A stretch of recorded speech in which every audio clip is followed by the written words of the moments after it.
Novembre 2003. Les passionnés d'aviation se donnent rendez-vous à la salle de vente aux enchères Christie's à Paris pour avoir une chance d'y acquérir au prix fort les pièces détachées du mythique avion Concorde, dont le tout dernier vol commercial avait eu lieu quelques jours plus tôt. Les cinéphiles, quant à eux, ont le choix entre Matrix Révolution, Kill Bill et Le Monde de Nemo lorsqu'ils se rendent dans les salles obscures. Et c'est également en novembre 2003 que sortait le codex Chasseur de sorcières.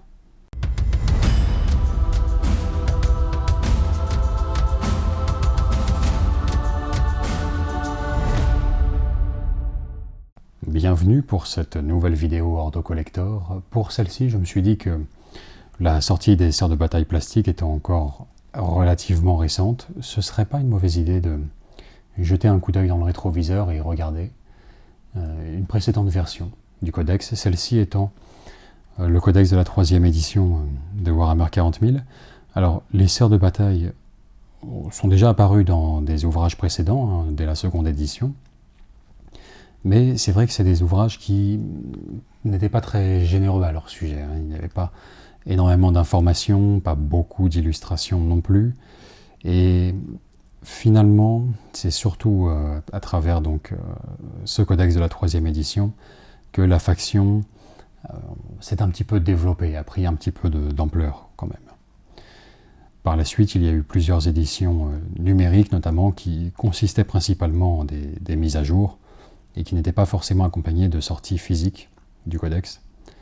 Donc, je pense que pour regarder, on va dire, un ancien codex sœurs de bataille, c'est de loin celui de la 3e édition qui sera le plus intéressant. Alors, ça rappellera de bons souvenirs à ceux qui ont connu ce livre-là à l'époque où il était sorti, et puis ce sera, je l'espère, une découverte plaisante pour les autres.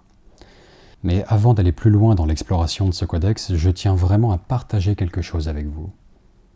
Tous les livres que vous voyez actuellement à l'écran sont un cadeau, une donation généreuse de la part de différentes personnes qui ont voulu, par leur acte, soutenir Planet Wargame et surtout cette série de vidéos précises Ordo Collector. Comme vous pouvez le voir, c'est une collection assez fabuleuse quand même. On a du très ancien, on a du Warhammer 40 000 2e édition, du Codex Imperialis, du Titanicus. On a quand même, chose extraordinaire, quasiment tous les codex sortis en 3e édition. Ça, je suis certain que ça ne manquera pas de rappeler de bons souvenirs à beaucoup d'entre vous. Il y a également des suppléments de jeux, de règles spéciales ou de campagnes. Donc voilà, en somme, du Warhammer Battle, du Warhammer 40 000, une collection fabuleuse, vraiment, dont je n'ai eu à payer que les frais de port, pour dire rien par rapport à ce que ça représente, rien, vraiment. Et c'est pour ça que je tiens solennellement à remercier toutes les personnes qui ont contribué à ce don extraordinaire. Alors, on a Michael Alaise, Pierre Bertrand, Gabriel Devoyon, Manuel Lopez, Grégory Manteau, Gaël Vinard, Arnaud Flores, et enfin pour finir, Luther Arcon, qui est un peu l'instigateur de tout ça. C'est lui qui... Voilà, je remercie chaleureusement les autres, mais alors lui, je le remercie encore plus, évidemment, puisque c'est lui qui a chapeauté un peu toute l'opération, qui a procédé aux échanges de livres en double, aux échanges de figurines contre de vieux bouquins. Enfin, vraiment un travail extraordinaire qu'il a accompli et réellement dans cette volonté de faire un don pour les Ordo Collector. Voilà, donc quand Planet Wargame pourra investir dans des locaux en dur et avoir son temple du jeu et studio de tournage, on n'oubliera pas de créer un coin bibliothèque feutré. On appellera le Luthorium en hommage à Luther Arcon. Et on mettra une petite plaque dorée à l'entrée également avec les noms de tous ces donateurs. Voilà. C'est pas pour demain, mais cette pensée me fait plaisir, moi. Voilà, donc revenons à notre codex Chasseur de sorcières, ou livre second de l'Inquisition, Hereticus. Alors là, un peu de contextualisation s'impose, puisque le codex Chasseur de sorcières sort quelques mois après le codex Chasseur de démons, qui était sorti plus tôt en 2003. Et l'ambition des rédacteurs, on devine là cette numérotation, était de sortir donc les trois livres de l'Inquisition, en quelque sorte, consacrés aux 3 Ordo Majoris, donc Malleus, Hereticus et Xenos. Et malheureusement d'ailleurs, le codex, disons, chasseur de Xenos en quelque sorte, n'est jamais sorti. Ni en V3, ni plus tard. Alors bien sûr, bon, il y a eu des codex Deathwatch qui sont un petit peu... qui sont ce qui correspond le plus près. Mais vous allez voir que cette série de codex-là avait, cette série de 2 donc seulement, avait, comment dirais-je, un angle particulier pour aborder la chose. Ça n'est pas un codex sœur de bataille. Ça contient bien sûr les sœurs de bataille, mais ça n'est pas à proprement parler un codex sœur de bataille. C'est plus un codex Ordo Hereticus. Voilà. On va s'intéresser beaucoup aux inquisiteurs, on va s'intéresser aux différentes troupes qu'ils peuvent recruter. Alors à commencer par leur chambre militante à chaque fois, donc les chevaliers gris pour l'Ordo Malleus et les sœurs de bataille pour l'Ordo Hereticus, mais pas seulement, voilà. Et c'est ce qui fait un peu la singularité de ces codex-là. On va voir qu'ils introduisaient beaucoup de nouveautés aussi, qui n'étaient pas présentes en 3e édition auparavant. De possibilités d'alliance et de choses comme ça. Bon. Alors, superbe illustration, bien sûr, que vous avez déjà dû voir plusieurs fois. Elle a été souvent reprise dans des livres d'armée ou des codex plus récents. Souvent dans sa version colorisée, d'ailleurs. Voilà. Ça n'en reste pas moins superbe en pleine page, comme ça. 2 inquisiteurs également, côte à côte. Fabuleux. Alors vous allez voir que pour cet Ordo Collector, ça va être particulier, puisque d'un côté sœur de bataille, que ce soit question fluff ou question figurine, il n'y a pas vraiment de singularité propre à cette époque-là, donc en 2003, par rapport au codex sœur de bataille actuel. Le codex sœur de bataille le plus récent va avoir introduit un peu plus de précision sur des ordres mineurs ou ce genre de choses. Il va avoir un petit peu étoffé le fluff également des ordres majeurs, mais pour l'essentiel, c'est la même chose, avec la gamme de figurines métal, simplement, de l'époque. Mais ça s'arrête là. En revanche, côté Inquisition, c'est peut-être un peu plus intéressant, effectivement, de comparer ce codex-là aux publications plus récentes. Voilà, je vous fais défiler les illustrations à l'écran sans forcément m'attarder dessus, parce que beaucoup, comment dirais-je, ont été reproduites par la suite dans d'autres publications. Donc, voilà, ce n'est pas forcément propre à ce codex de trouver ces artworks particuliers, superbes néanmoins. Voilà, on est sans doute dans ce qui fait la particularité de Warhammer 40 000 par rapport à d'autres univers. C'est sûr que quand on cherche côté ecclésiarchie, inquisition, on est au cœur du sujet, quoi. On est dans ce qui fait vraiment Warhammer 40 000. Ah là, magnifique. Magnifique aussi en double page.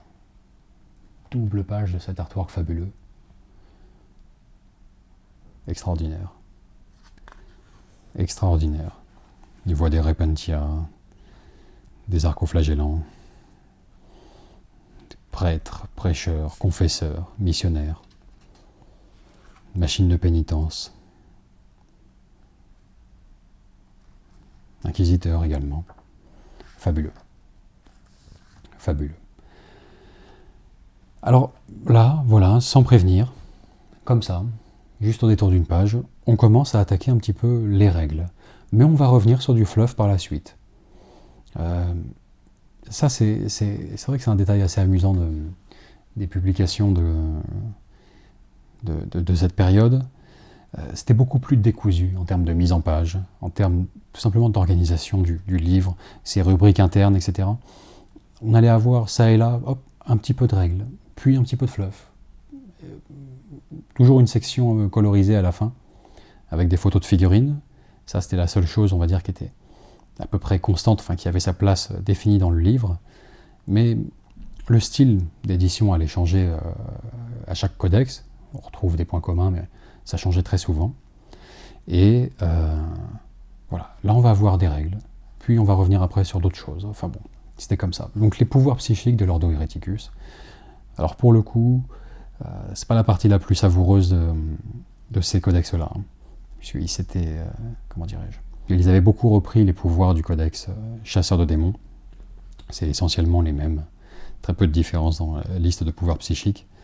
Donc voilà, pas de pouvoirs, on va dire, vraiment tous propres à l'Ordo Hereticus.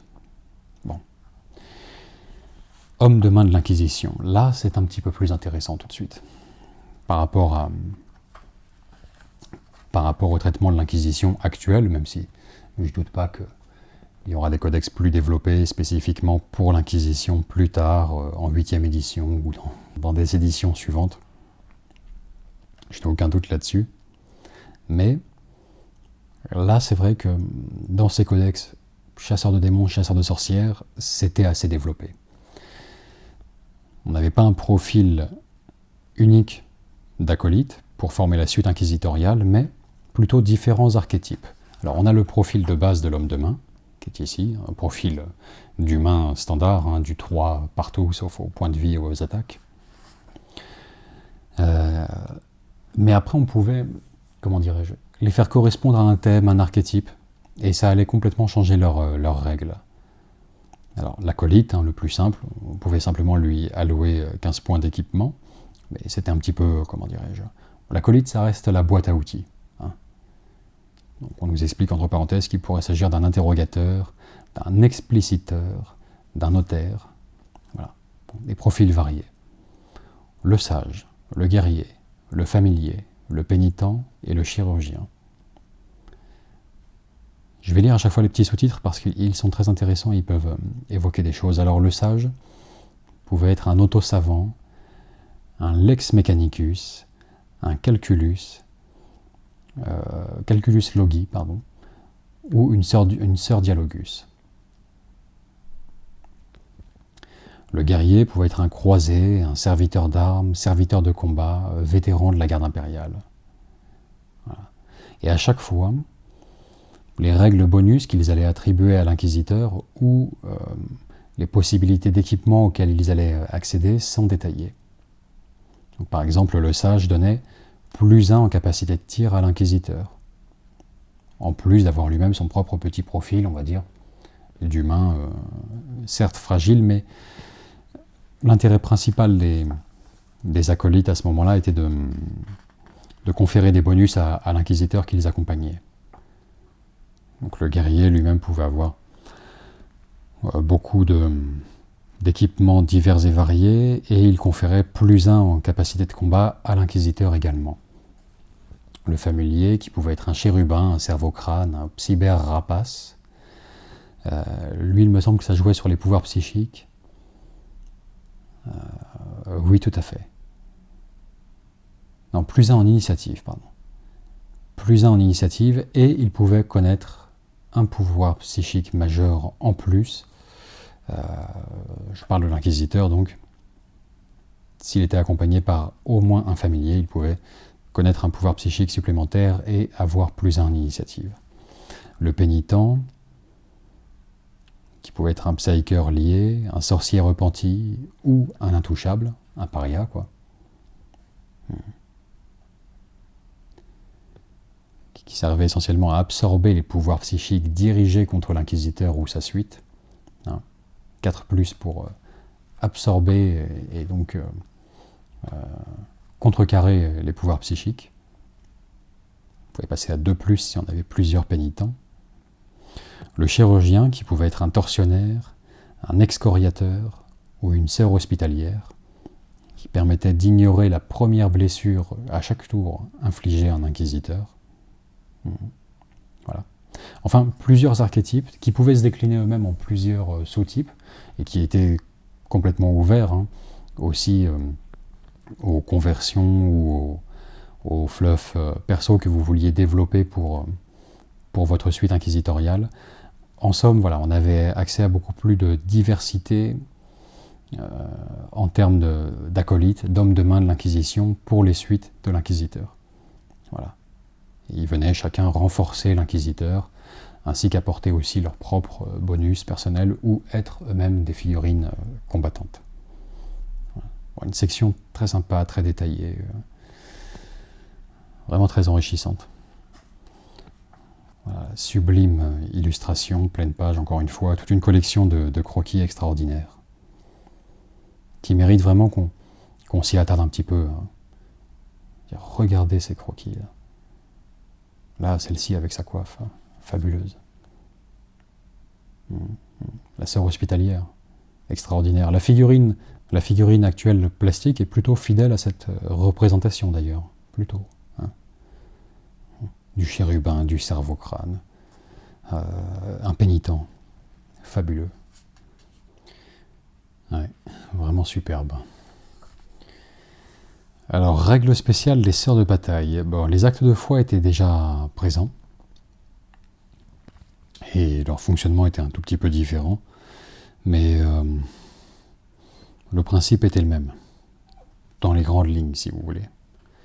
Et ça fonctionnait un peu plus comme des pouvoirs psychiques en 3e édition. C'était un petit peu le même fonctionnement, si ce n'est qu'il y avait des points de ressources en plus, suivant les unités qu'on prenait dans son armée, etc., etc. Mais bon. La main de l'empereur, le divin guide, la passion, la lumière de l'empereur et l'esprit du martyr. Pour l'essentiel, le principe restait le même, même si les règles différaient un petit peu, évidemment. Voilà, cet artwork bien connu de sœur de bataille, avec un descriptif de son équipement. Ah, alors là on plonge dans l'arsenal.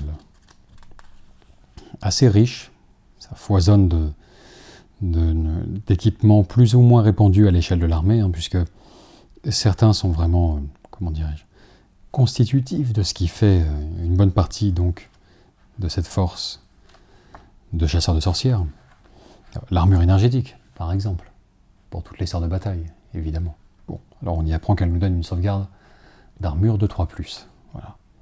Et puis d'autres étaient plus exotiques, plus particuliers, hexagrammes de protection, pour un inquisiteur par exemple. Liber Eresius. Bon.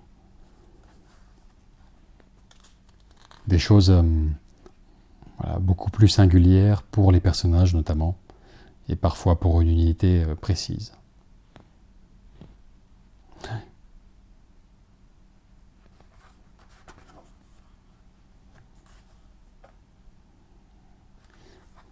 Prenez par exemple que l'on pouvait adjoindre une Saris à son bolter pour relancer les jets pour blesser au corps à corps.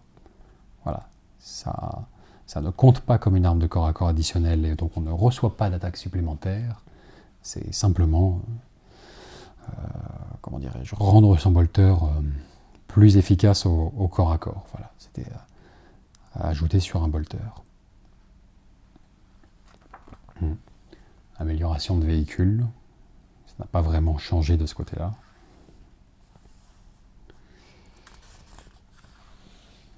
Liste d'armées des chasseurs de sorcières, oui, bon, ça c'était la rubrique classique, un peu identique dans tous les codex. Hein. Le schéma de mission standard, si utilisé en 3e édition. Là c'est un petit peu plus juteux, on a une section décrivant l'utilisation de Space Marines initiés au sein de la force de frappe de l'inquisiteur de l'Ordo Hereticus. Voilà. Puisque je rappelle que ce codex n'est pas uniquement consacré aux sœurs de bataille, mais aussi aux troupes de choc de l'Inquisition, à des Space Marines initiés, à la chambre militante d'autres ordres qu'on peut aussi adjoindre en plus, éventuellement à son armée, chevalier gris, etc.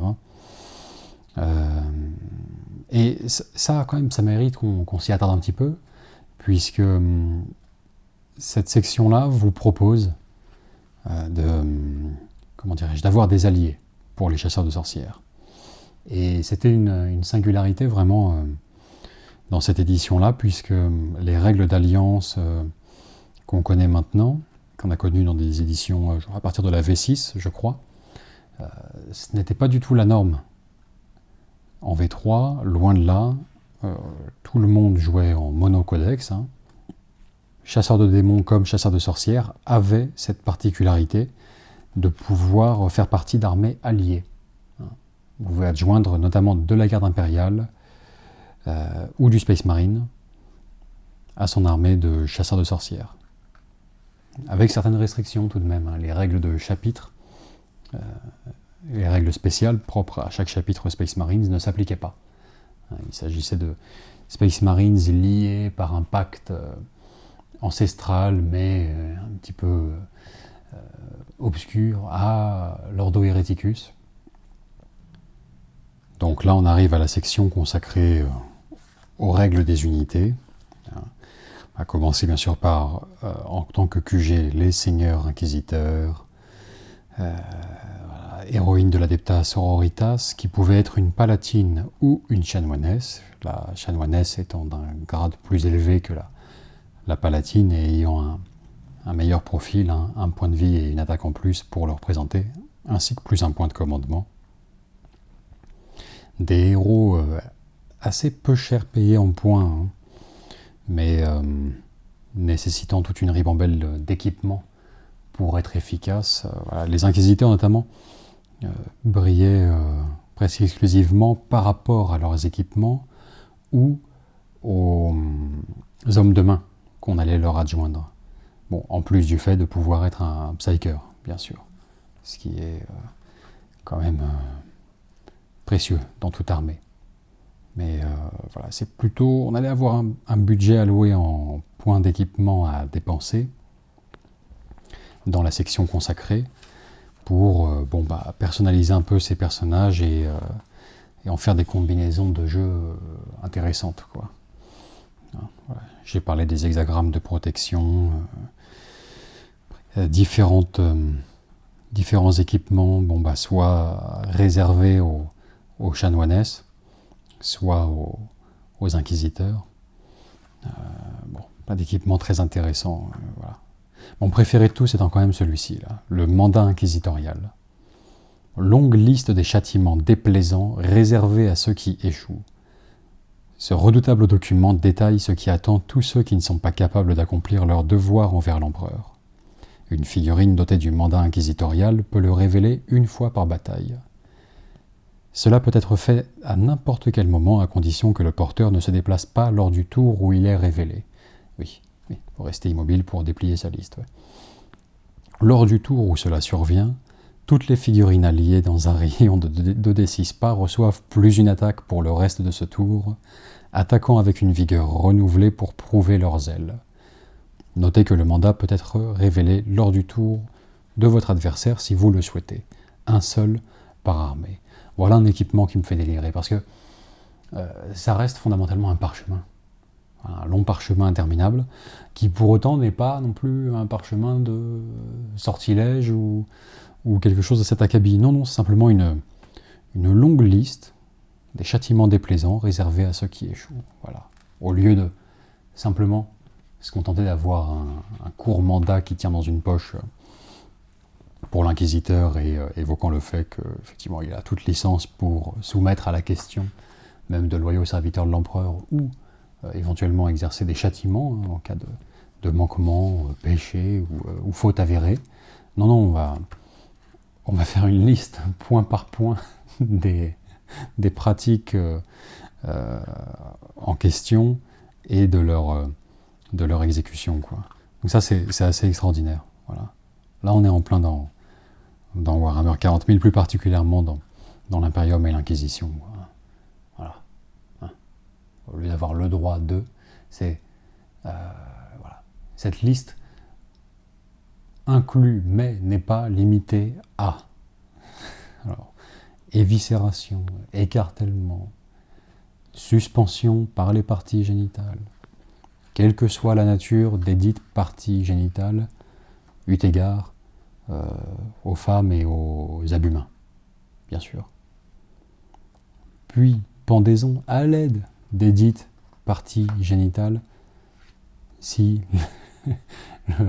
comment dirais-je, le châtiment précédent a été a été déjà exécuté. Enfin bref, c'est fabuleux, fabuleux. Bon oui, ok, très bien. Plus une attaque. Voilà. Il y a le boss qui regarde. On va... Bref, ça me fait délirer. Bon, des prêtres, oui, limités à 5, hein, les chiffres là précédant les noms d'unités, c'était des limitations, donc entre 0 et 5 prêtres hein, pour une armée. Inquisiteur de l'Ordo Hereticus, pas seigneur inquisiteur en guise d'élite, pas de QG.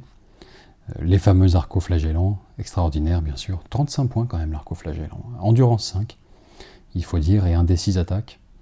1 des 6 attaques, ouais. Invulnérable, sans peur, peu fréquentable. Ouais. Injecteur de drogue, d'accord. Note importante, les arcoflagellants ne peuvent être choisis que si vous avez également au moins un prêtre dans votre armée.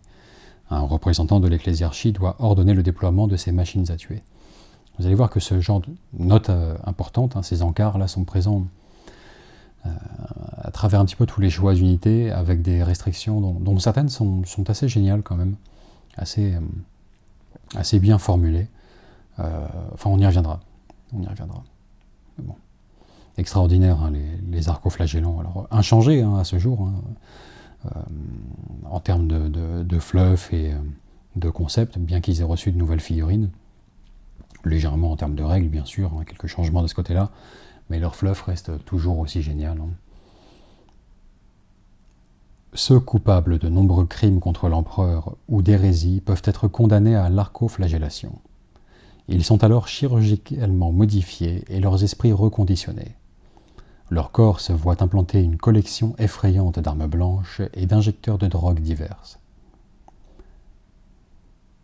Leur crâne est ceint d'un casque pacificateur qui remplit l'esprit de l'arcoflagellant d'images sacrées et de visions de saints qui le calment et le maintiennent dans un état semi-léthargique. Une fois les injecteurs activés, le corps de l'arcoflagellant est saturé de stimulants de combat qui le transforment en une machine à tuer, immunisée à la douleur et presque insensible au coup, n'ayant pas la moindre notion de peur ou d'autopréservation. Ouais. Coupable de crime, donc voilà. Le châtiment de l'arcoflagellation. Voyons voir. Escouade de Céleste. Ouais.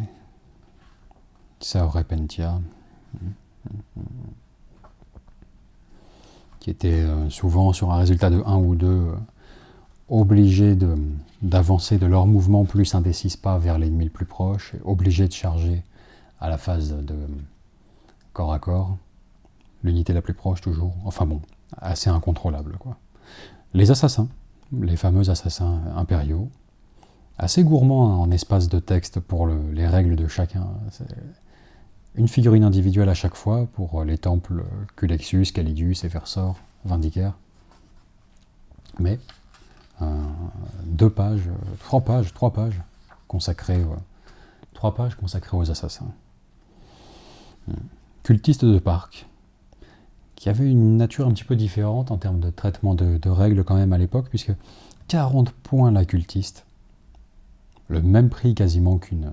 Alors plus cher qu'une palatine, mais un peu 5 points de moins qu'une chanoinesse. 40 points, ouais, capacité de combat 5, ok, c'est vrai que c'est très bon ça. C'était 4 inutile, ouais, force 4, 2 points de vie. 2 points de vie. 2 attaques, ouais. Arme énergétique, arme de corps à corps additionnelle. Bon, il est vrai que l'arme énergétique annulait toute sauvegarde d'armure. Ah oui, d'accord, sans peur, indépendant. Et surtout infiltrateur. Infiltrateur, oui. Vous pouvez les infiltrer sur le champ de bataille. Une compétence très précieuse, ouais. Bon, néanmoins, 40 points la cultiste. 2 points de vie, 2 attaques. 3 attaques avec les 2 armes de corps à corps. Ouais. Le rôle d'infiltrateur leur allait bien, tout de même. Ce serait chouette qu'ils reviennent. Voilà. Le genre de précision tout à fait facultative, mais quand même à noter. Pour les transports assignés, donc Chimère, Rhino, Land Raider. Non pas que les sœurs de bataille puissent embarquer dans des Land Raider ou Chimère, hein, mais c'était destiné aux troupes de choc de l'Inquisition ou aux Space Marines initiés. Un rhino ou une chimère dont la trappe est utilisée comme poste de tir compte comme véhicule découvert si la sauvegarde d'au moins un passager est moins bonne que 3+. Ah, voilà. Je pense que c'est le genre de règle justement qui passerait à la trappe aujourd'hui.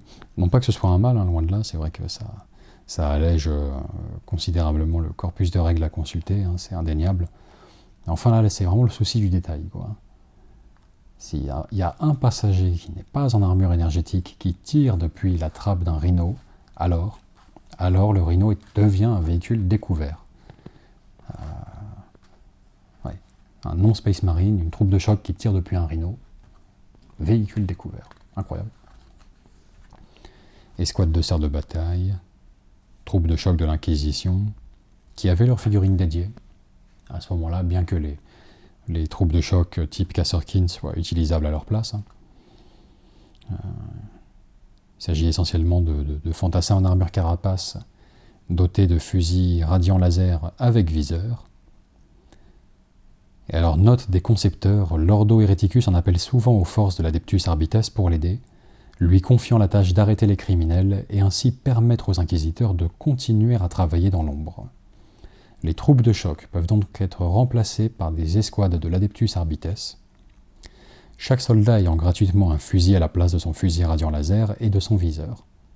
Les caractéristiques, les options et le reste de l'équipement demeurent inchangés. D'accord. Donc Arbites à la place des troupes de choc revient à dire fusil à la place du fusil radiant laser. Ouais. Je pense qu'on y perd au change, mais bon. C'est pour le thème, quoi. Hein, pour la saveur. Si on voulait utiliser des figurines d'Arbites à la place. Séraphine, Dominion, bon, très bien.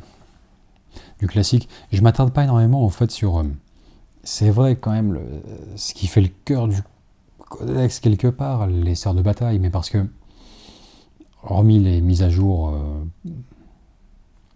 justifiées par les changements d'édition, peu de choses ont changé en fait, réellement, dans ce corps de troupes. Ça reste essentiellement la même chose. Quelques changements mineurs, mais voilà, ça reste à peu près le même fonctionnement. Immolator, exorciste, machine de pénitence, ouais. Les machines de pénitence ne peuvent être choisies que si un prêtre fait également partie de l'armée. Il faut un ordre d'un membre de l'ecclésiarchie pour que ces engins soient utilisés. Ah, ça c'était extraordinaire. Enfin, non, disons que c'était particulier. Frappe orbitale. Vous pouvez avoir jusqu'à une frappe orbitale en tant que choix de soutien dans son armée. Alors, comme son nom l'indique, une frappe orbitale, c'était une unité qui n'appelait pas de figurine, puisque c'était une frappe depuis l'orbite, depuis un vaisseau. Donc, différents profils, artillerie navale, 70 points, force 10 PA1, gabarit d'artillerie, torpille à fusion, 80 points, force 8 PA3, gabarit d'artillerie, 2d6 à la pénétration de blindage. Ah oui, d'accord. Bombe anti-psy, 30 points, force 9 PA1, air d'effet variable, voire ci-dessous. D'accord. Ah oui, avec effectivement, oui, toutes les imprécisions que ça pouvait apporter de faire ces frappes orbitales lors des parties, quoi. Timing, comme règle spéciale. 1, entre parenthèses, précision. Oui, le tir dévia toujours, plus ou moins. D'accord. Note importante, une frappe orbitale ne peut être choisie que si vous avez un inquisiteur ou un seigneur inquisiteur de l'Ordo Hereticus, car le décret de passivité précise que l'ecclésiarchie n'a pas le droit d'entretenir une flotte de guerre. Les sœurs de bataille sont donc tributaires de la flotte impériale et des vaisseaux inquisitoriaux pour un soutien orbital. Voilà. Extraordinaire. Bon. La restriction qui n'est là, mais alors... que pour le fluff. Bon. Dans les pires circonstances, un inquisiteur peut déclencher l'exterminatus sur un monde considéré comme perdu, afin qu'un déluge de feu cataclysmique largué par des vaisseaux en orbite épargne à ses habitants de se détourner de la lumière de l'empereur. En certaines occasions, ces vaisseaux sont appelés à opérer des frappes plus limitées dans l'espoir de détruire des poches de résistance ou des centres vitaux, ce qui témoigne de la gravité de la situation et s'avère très dangereux pour les troupes amies en présence, tant la précision de ces tirs est peu fiable. Propres aux chasseurs de sorcières, les bombes anti-psy sont fabriquées en utilisant une substance rare extraite, dit-on, lors du processus complexe permettant à l'astronomicane de perdurer. Lors de l'explosion, elles répandent un nuage de particules actiniques qui annulent les capacités psychiques. Actiniques. Bon. Alors, voilà qui conclut la liste d'armées. Et là, on va arriver dans une section particulièrement intéressante selon moi. Bon, un scénario, d'abord, très bien, un scénario thématique. Il y en avait pas mal dans les codex. Celui-ci est hyper simple. Je ne résiste pas néanmoins à l'envie de vous le décrire parce que il est tout aussi utilisable aujourd'hui qu'il l'était dans cette édition-là. Il est simplissime et il a une petite particularité sympa. Bon, l'idée, c'est tout simplement de défendre un temple à temps. Donc, la zone du temple est située dans un rayon de 12 pas du centre de la table. Voilà. Et les armées se déploient de chaque côté. Et il s'agit d'être le seul, à la fin du 6e tour de la partie, le seul à avoir des figurines dans cette zone du temple. La petite particularité qui est sympathique, c'est que si un seul joueur à l'issue du 6e tour a des figurines dans la zone du temple, très bien, il remporte une victoire majeure. Si les 2 joueurs ont des figurines dans cette zone-là, alors on résout un round de corps à corps supplémentaire. Comme si toutes les figurines étaient en contact socle à socle, toutes les figurines effectuent toutes leurs attaques. Et après seulement ce round de mêlée, au centre de la table, après seulement on détermine le vainqueur si jamais l'un des 2 joueurs s'est débarrassé de toutes les figurines adverses dans cet ultime effort, disons, pour sauvegarder ou capturer, désacraliser le temple. Voilà. Simplissime. Hein. Vous pouvez le jouer demain, pas de problème. Hein. Vous voyez, même pas besoin de plus que ça des règles du scénario, tout est dit là. Hop. Être le seul dans la zone de 12 pas au centre de la table, et un petit round de corps à corps supplémentaire si jamais il y a besoin de départager les quelques figurines qui se trouvent à l'intérieur du temple. Alors, là ça devient vraiment intéressant. Les adversaires des chasseurs de sorcières. Pourquoi même évoquer le sujet et en parler dans ce codex? C'est le codex chasseurs de sorcières, c'est pas le codex adversaire des chasseurs de sorcières. Ça, c'est tous les autres codex, sauf celui-ci. Néanmoins, il y avait clairement dans l'esprit des concepteurs à ce moment-là, pour le codex chasseur de démons et le codex chasseur de sorcières, il y avait dans leur tête l'idée selon laquelle ces forces étaient exactement ce qu'elles étaient.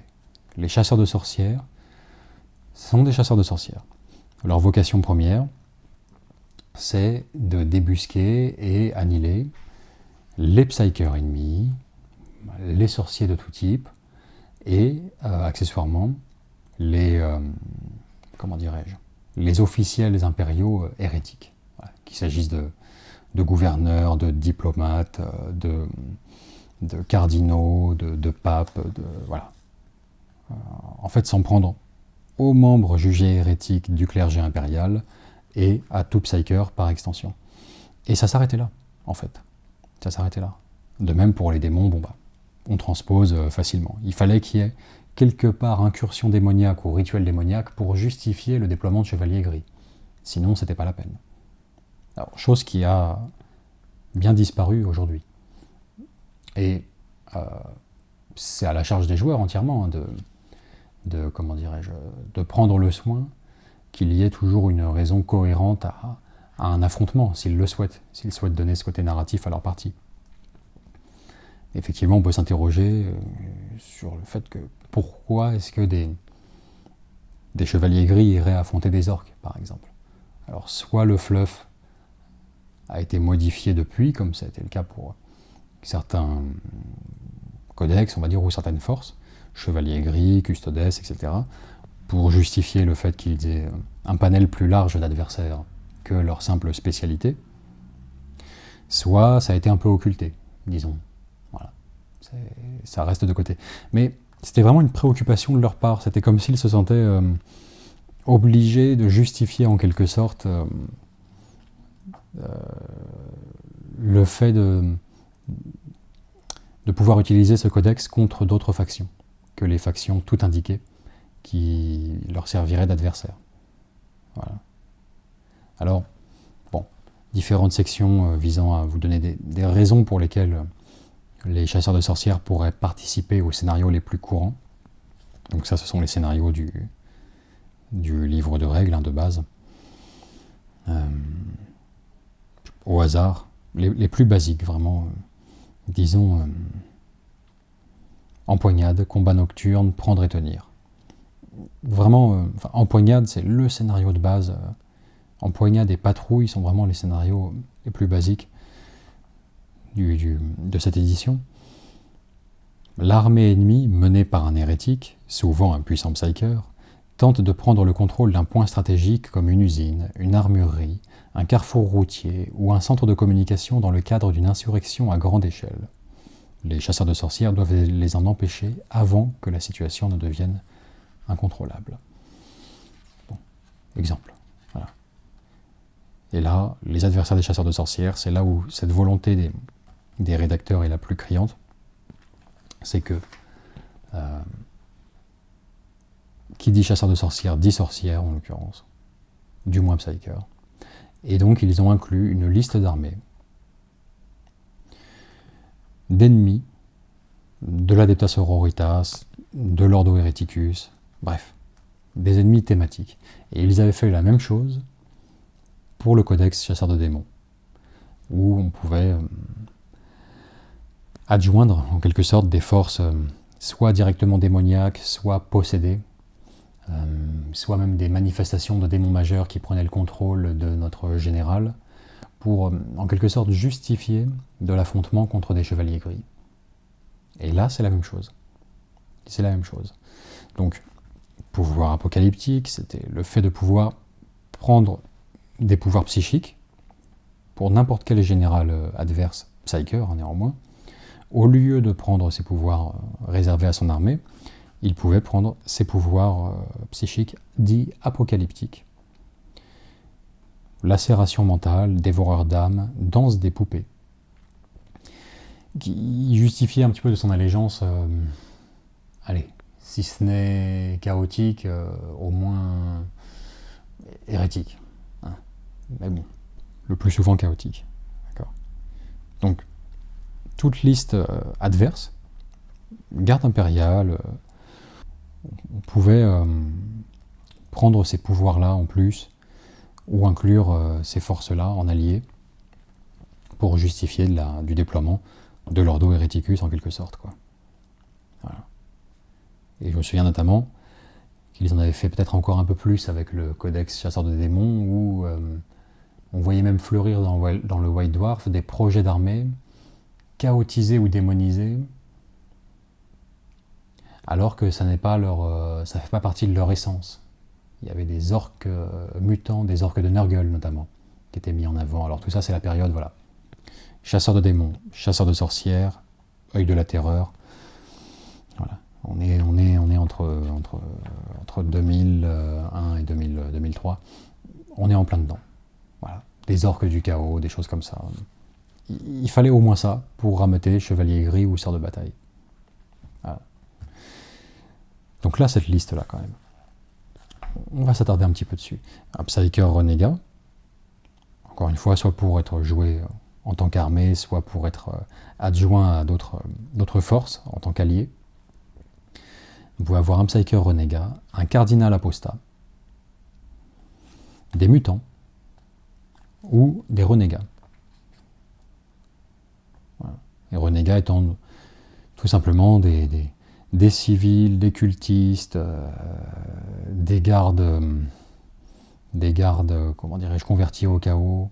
Enfin, voilà, tout ce qu'on peut imaginer comme milice, on va dire, un petit peu de fortune, d'hérétiques et autres adorateurs du chaos éventuellement, ou tout simplement, même sans aller jusque-là, de rebelles. De rebelles. De rebelles à l'autorité de l'Imperium. Bref, extraordinaire. Alors, le Psyker renégat, très bien. Le cardinal apostat, limité à 1, 115 points quand même, hein, le cardinal apostat, pour un profil qui ne vend pas du rêve. Hein. 3 points de vie, bon, c'est bien le minimum pour un personnage, ouais. Surtout un QG au centre de l'armée, une attaque seulement. C'est pas un brillant combattant. Rosarius, serment de délivrance, compte comme un mandat inquisitorial, voire l'arsenal. Arme de corps à corps. Ah oui, alors c'est le serment de délivrance, c'est peut-être l'inverse du mandat inquisitorial qu'on a évoqué tout à l'heure. C'est la liste des bienfaits qui attendent ceux qui rallieront la cause du cardinal apostat. Oui. Personnage indépendant, suite, d'accord. Le cardinal apostat peut être accompagné de 0 ou 5 gardes pontificaux. Ces derniers ont exactement le même profil, coût et équipement que des croisés, dont les figurines peuvent être utilisées pour les représenter. Voilà. Tout ça, il faut se figurer qu'il n'y a pas de figurines vraiment tout indiquées pour représenter cette espèce d'armée, de petite liste d'armées parallèles glissées dans le codex chasseur de sorcières. Donc il peut avoir ses gardes pontificaux, prêches ardents. Le pouvoir de la voix du cardinal est si grand qu'il est capable de décupler la dévotion de ceux qui l'entourent. Le cardinal apostat peut tenter un test de commandement au début de son tour. S'il le réussit, toutes les unités ennemies ayant au moins une figurine dans un rayon de 12 pas autour de lui réussiront automatiquement les tests de morale et de blocage qu'elles seront amenées à faire jusqu'au début du prochain tour de l'adversaire, même si ces tests sont normalement un échec automatique. Ah oui, c'est pas mal, ouais. Avec un commandement de 10, effectivement, ça permet de mitiger le commandement des renégats qui n'est que de 6, ouais. Effectivement. Les rendre quasiment sans peur, en fait, à chaque tour. Les ouailles. Ah. Les unités de renégats ne comptent pas dans le nombre maximum de choix de troupes que vous pouvez avoir si vous avez un cardinal apostat comme choix QG. Par exemple, dans une mission standard, vous pourriez avoir 6 choix de troupes, plus autant de choix de renégats que vous le voudriez. Voilà, avec une citation complètement débile pour accompagner.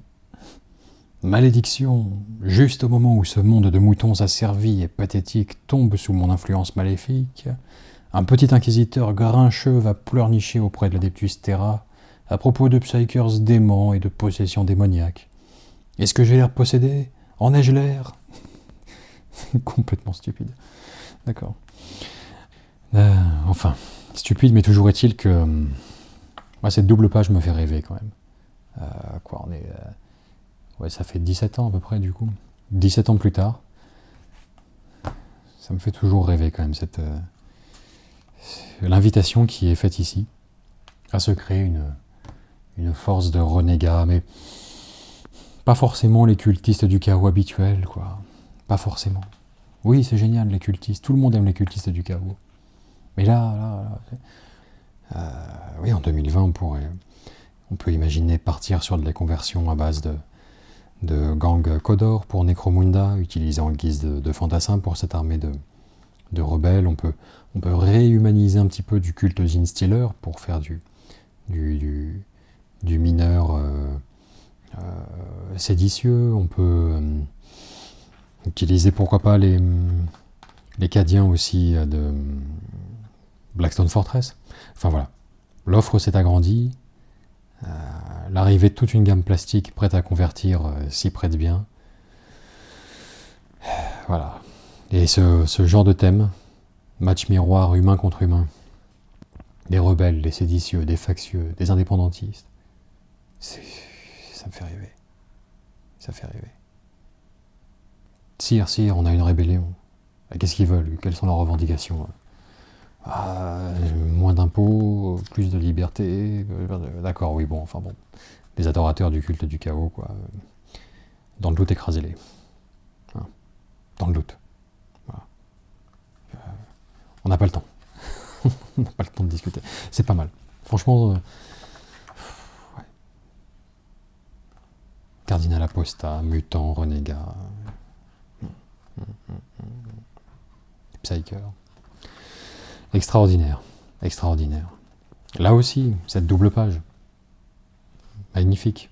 Implication des chasseurs de sorcières. Toujours dans l'état d'esprit que je vous citais tout à l'heure, c'est-à-dire la volonté des rédacteurs de justifier en quelque sorte de la présence de l'Ordo Hereticus ou de sa chambre militante, parce que ça ne se déploie pas comme ça. Ils ont leur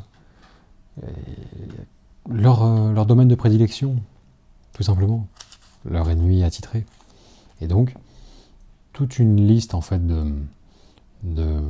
comment dirais-je, d'indications, alors uniquement à titre narratif, sont déclinées ici pour justifier d'affrontements entre sœurs de bataille, inquisiteurs de l'Ordo Hereticus et les troupes qu'ils auraient réquisitionnées, contre des factions, on va dire, où c'est peut-être moins évident que pour d'autres. Eldar Noir, après tout. Pas de Psyker chez les Eldar Noirs. Les Taux, encore à plus forte raison. Les Necrons également. Enfin voilà. Pourquoi pas les Taux? Voilà. Race non psychique par excellence. Alors, l'Ordo Hereticus est sur la piste d'un groupe de gardes impériaux ayant rallié le prétendu bien suprême, et l'Empire Tau. Lorsque les chasseurs de sorcières attaquent, ils doivent faire face aux traîtres et à leurs alliés extraterrestres. L'Ordo Hereticus a remarqué que les membres de la caste des éthérés sont capables d'exercer un contrôle rigide sur leurs subordonnés, une capacité que l'Ordo convoite. De plus, il est possible que ce pouvoir fasse fi des différences entre espèces. L'Ordo Hereticus décide donc de capturer un éthéré pour le disséquer et découvrir la source de ses capacités. C'est pas mal ça. C'est pas mal. L'Ordo Hereticus qui envie le contrôle mental qu'exercent les éthérés sur les Taux. Ça doit être un organe interne. On doit avoir moyen d'en faire un bionique, un implant.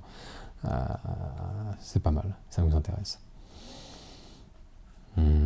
Les frontières de l'Empire Tau sont très proches de celles de l'Imperium, et l'Ordo Hereticus ne souhaite pas voir ses citoyens corrompus par les doctrines radicales des Xénos collectivistes.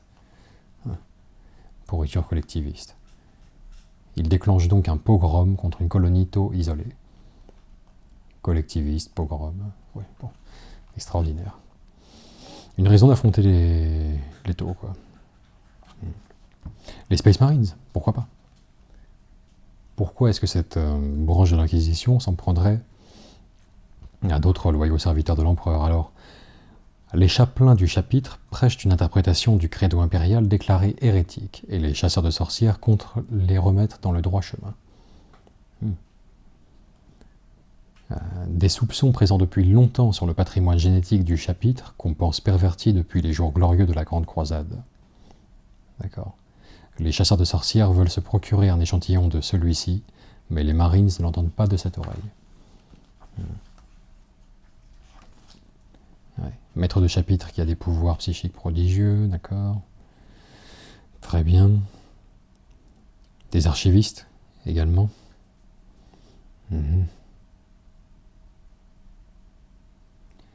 De nombreux chapitres veillent jalousement sur leur indépendance et poursuivent leurs propres objectifs sans tenir compte des décisions impériales. L'un d'eux a refusé d'envoyer de l'aide à l'Inquisition, et un monde d'une importance stratégique vitale a été perdu. À présent, les chasseurs de sorcières veulent traduire son maître en justice. Ah oui, des soupçons sur les aspirants recrutés sur les mondes sauvages, d'accord. Effectivement. L'Ordo Hereticus n'est pas prêt à prendre le risque de voir le chapitre héritier des mutations de son monde d'origine. Alors pareil, pour tout, voilà. Eldar, bon, Eldar c'est facile. La race Eldar est entièrement composée de sorciers déviants. C'est le premier point. D'accord. Je pense qu'il n'y a pas besoin de développer davantage.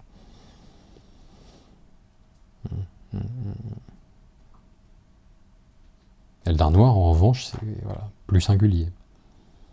Un prisonnier des Eldar Noirs a été identifié par les ordres Famulus comme un descendant de Sébastien Thor.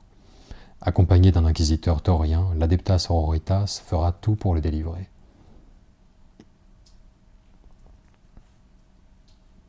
Un chasseur de sorcières radical tente de capturer un tourmenteur Eldar noir pour en apprendre plus sur les secrets de ces êtres macabres, dans l'idée d'appliquer pour son propre compte leurs techniques. C'est génial. C'est génial. Karamazov, en guise de personnage spécial, avec une superbe illustration, bien sûr. Encore une fois.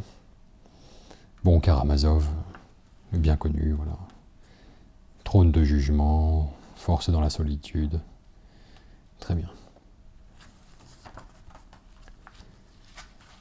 Sainte Célestine, évidemment, qu'on ne présente plus. Voilà, alors là, voilà. Là. Bien malhonnête celui qui me dira que le livre est dégradé, abîmé, ou dans un état lamentable. Il contient juste son propre parchemin indépendant, son propre parchemin de Sainte Célestine. Regardez ça. Regardez la qualité de cette usure là. C'est pas magnifique. Games Workshop ne ferait pas mieux dans une édition limitée à 200 € du Codex Serre de Bataille. Hein. On ferait pas mieux que ça. Ce parchemin vieilli par le temps là. Extraordinaire. Enfin. La référence, bon, le court résumé bien sûr de tout ça, et on arrive là dans les pages de photos de figurines. Souvent les pages qu'on aime le plus parcourir dans un codex, ce ne sera pas forcément le cas de celui-ci. À mon avis, toute la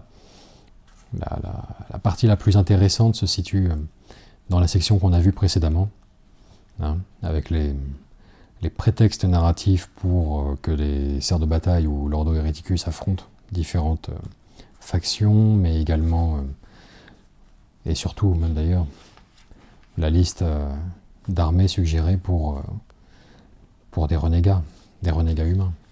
Extraordinaire. Extraordinaire. Ah là quand même, ouais, convertir les hommes de main de l'Inquisition. Une petite galerie de conversion bien sympathique. Avec des figurines de Mordheim, des figurines de Necromunda réutilisées pour l'occasion. Modifiées pour mieux correspondre à leur thème. On reconnaîtra ici notamment le petit personnage qui figure au premier plan sur un artwork double page, là. Ici. Voilà. Le voilà. On voit côte à côte hein, la conversion qui représente bien le personnage qui figure sur cette illustration. Les ordres des serres de bataille, bon, rien n'a changé. Rien n'a changé. La division plutôt intéressante, là, par contre, d'armées alliées, on va dire.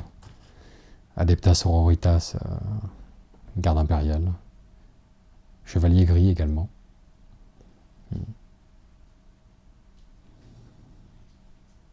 Toujours très sympa, là, ces forces composites. Et vraie nouveauté hein, dans cette édition-là, quand même, pour l'époque. Puisque